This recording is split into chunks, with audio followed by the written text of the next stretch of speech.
Jadi mudah-mudahan Allah jaga hati kita, baik ketika kita diuji, bahkan ketika kita diberi nikmat, supaya dalam dua keadaan ini kita tetap menjadi mukmin yang ajaban, yang ideal, yang baik, yang insya Allah Allah suka sama kita.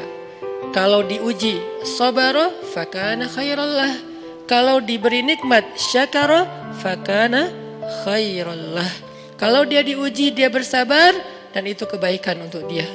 Ternyata diuji ujung-ujungnya baik. Lewat apa ujian menjadi kebaikan? Lewat sabar. Bukankah Allah bilang wabasyiris sabirin?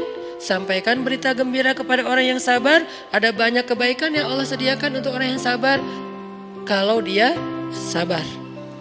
Dan kalau diberi nikmat syakara. Kalau diberi nikmat dia bersyukur. Fakana khairallah. Kenapa nikmat kok menjadi kebaikan? Maksudnya dengan dia bersyukur, Allah tambahkan kebaikan itu. La in syakartum la azidannakum. Jadi orang beriman itu kayaknya hidupnya tuh harusnya sih nggak ada bete-nya.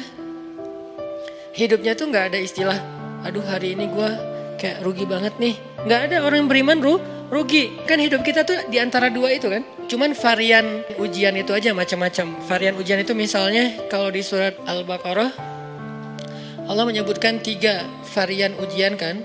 Ba'sa, dharra, zulzilu.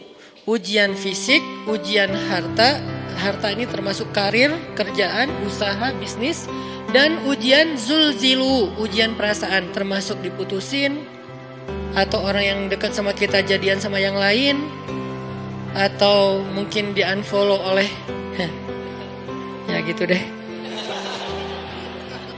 Saya kalau udah ngebahas bab ini agak gimana gitu.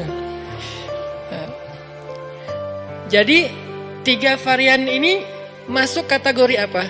Masuk kategori ujian. Tetap aja 2. Kalau nggak ujian nikmat, antara 2 itu nih.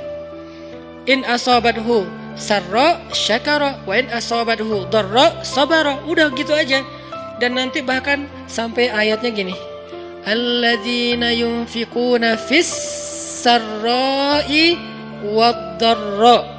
Orang yang tetap beramal soleh lewat hartanya dalam keadaan dia berkelebihan atau dalam keadaan dia kekurangan.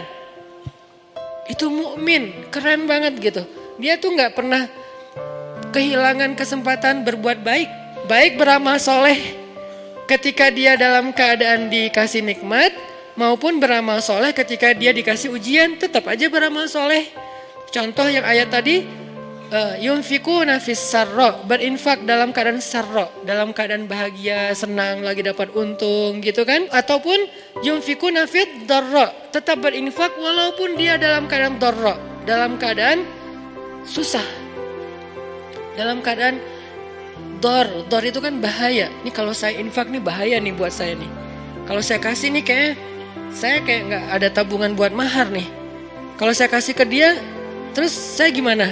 Gitu kan? Ini dor banget nih, bahaya banget nih. Tapi dia tetap berinfak. Siapa yang mencontohkan hal seperti itu? Selain pastinya Rasulullah udah gak diragukan lagi. Yang jadi kayak simbol berinfak walaupun dia butuh. Orang-orang Ansor. Yu'thiruna ala anfusihim walau kana bihim khasasah. Mereka mendahulukan orang muhajirin atas dirinya sendiri. Walaupun sebetulnya dia juga butuh kepada kebaikan itu.